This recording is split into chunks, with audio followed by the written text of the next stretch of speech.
In this video tutorial, we will be discussing about three different types of lines. The first type is perpendicular line.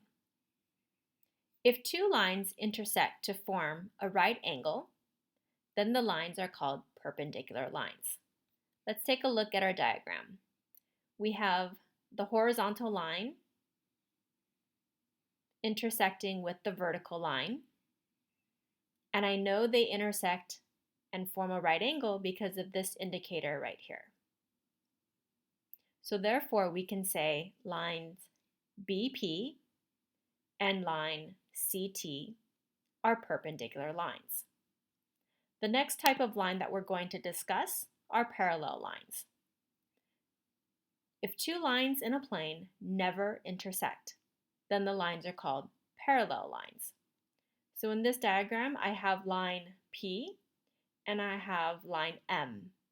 I also have this red indicator, and that just means the lines are parallel. The last line we're going to look at is transversal.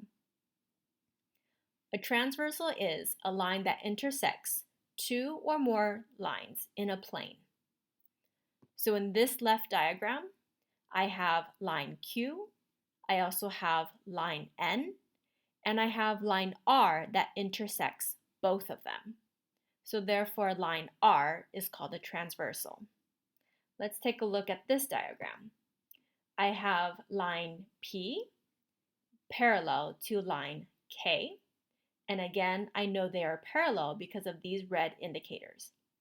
Then I have line R that intersects both line K and P. And again, line R is called the transversal.